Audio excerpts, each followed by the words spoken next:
On va faire un travail que j'ai appelé faire le grand ménage de printemps. D'accord ? Souvent, au printemps, on sort des placards les choses dont on n'a plus besoin, on aère, etc. Là, c'est cette idée-là, si vous voulez, une métaphore, une image pour expliquer le travail qu'on va faire. Un élève va aller au distributeur ou au cube. Donc, on va d'abord prendre un récit. Et vous vous rappelez, je vous l'ai dit, quand on appuie sur le bouton, on a une histoire au hasard. Vous aurez chacun une histoire différente. Donc, premier temps, vous allez lire en lecture silencieuse le récit que vous allez tirer du distributeur. Ensuite, si vous avez besoin de me demander à moi, ou ça peut être à votre camarade, votre binôme, si vous ne comprenez pas un mot, s'il y a une information dans le texte que vous ne comprenez pas, vous pouvez demander. Ensuite, j'aimerais que vous résumiez en une phrase ou deux votre récit. Vous faites l'effort à deux, en binôme, et puis après, je vous demanderai de réfléchir par rapport au récit. Donc, on a lu cette histoire, mais après, on va essayer de se l'approprier, cette histoire. Vous allez soit modifier le début de l'histoire, soit modifier la fin du récit, soit ajouter un personnage, ou bien vous inventez un autre épisode à l'histoire. D'accord ?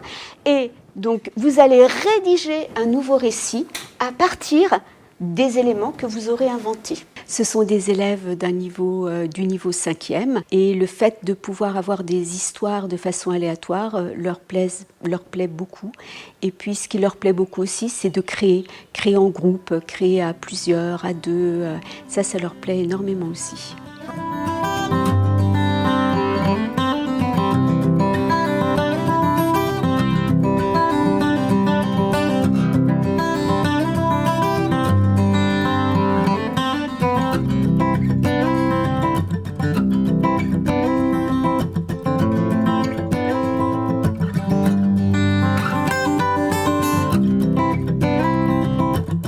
Essayez de résumer votre récit en 1 à 2 phrases.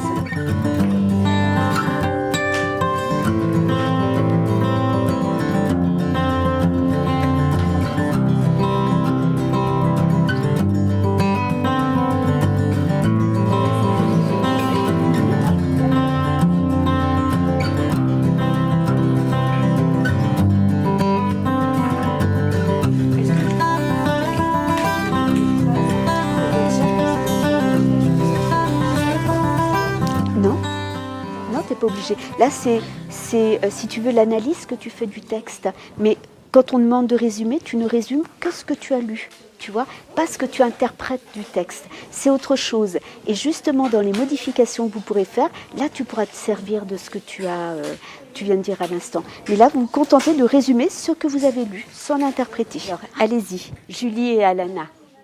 Une petite famille de musiciens parcourt le monde. Très bien. Racontant qu'un nouveau est arrivé dans sa classe et ont sympathisé. Ils sont sortis du collège ensemble. Sa mère a voulu lui faire une surprise en venant la chercher, mais lui a foutu la honte depuis et ne veut plus retourner au collège. Neveu de Paul Choupette. Les camarades de Paul se moquent de son nom jusqu'à qu'une maîtresse lui vienne en aide pour retrouver sa confiance en lui. Ce qu'on ne savait pas, c'est que c'est une fée. Il y a une partie que vous changez ou vous rajoutez une fin. D'accord. Alors, alors surlignez la partie que vous modifiez.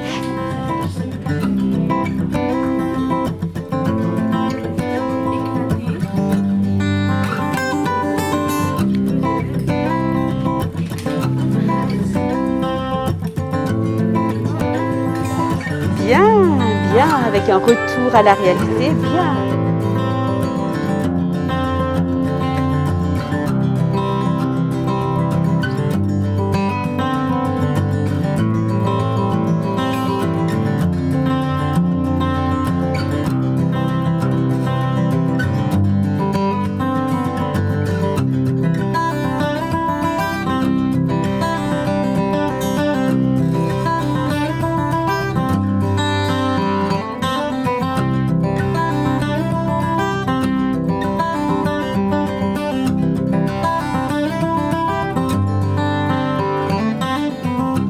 Deuxième séance, toujours de 55 minutes. Là, c'est une séance où plutôt d'oralisation des textes qui ont été créés. Donc, oralisation, je les place par groupe de 2 en cercle.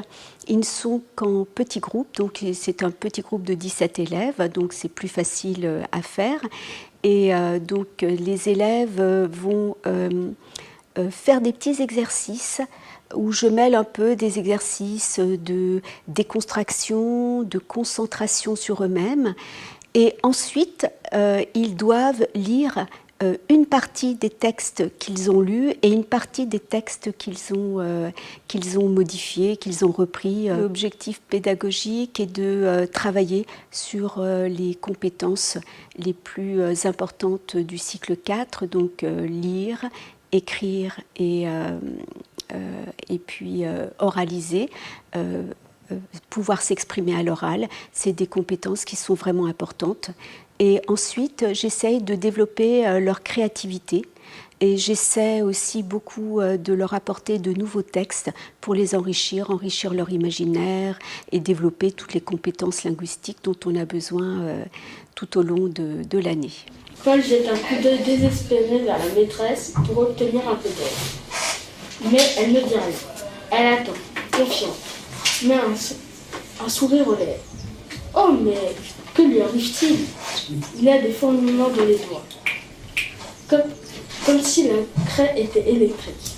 Ou pire, comme si elle avait des pouvoirs magiques. Sa main bouge toute seule.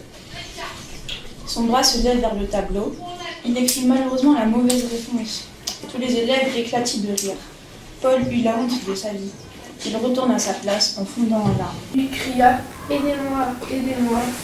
par la panique. Et tout d'un coup, il se fait sortir du lit et cogna sa tête sur le sol. À la fin, Likia, tu avais envie de vite terminer et tu n'articulais plus. Et ça s'est vu à ton regard aussi. Vite, tu l'as pas vraiment regardé, ta camarade. Tu as vite terminé le texte en voulant t'en débarrasser. On le donne jusqu'au bout, le texte. Essaie de bien te tenir sur tes 2 pieds aussi jusqu'au bout, Nour. D'accord? Tu as tendance à te balancer. Non. Parce qu'après, quand on lit, si on se balance, on ne voit que le balancement. Il faut entendre la voix et entendre l'intention du lecteur qui vous donne le texte. D'accord ?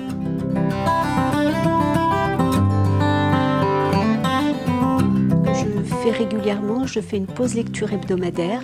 Je demande aux élèves d'apporter un livre et je me rends compte de la pauvreté du monde des livres chez les élèves. Et donc, lorsqu'ils prennent des récits du distributeur d'histoires courtes, et ça leur donne de quoi lire. Et comme la pause lecture dure 10 minutes, c'est toujours de nouvelles histoires qui peuvent les enrichir. On a aussi fait un petit projet entre 2 classes avec d'autres collègues.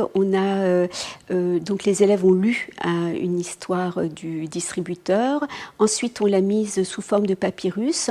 Et j'avais demandé aux élèves d'apporter un très beau ruban, d'entourer le papyrus avec ce ruban. Et puis, on avait écrit à la méthode Alice au Pays des Merveilles qu'on est en train d'étudier, lis-moi, sur le petit papyrus, le petit rouleau, et ils l'ont offert aux élèves. Et les autres élèves des autres classes ont été vraiment très très contents de recevoir ce rouleau. Comme autre projet donc à venir, on va faire avec une autre collègue un battle, une confrontation entre 2 classes.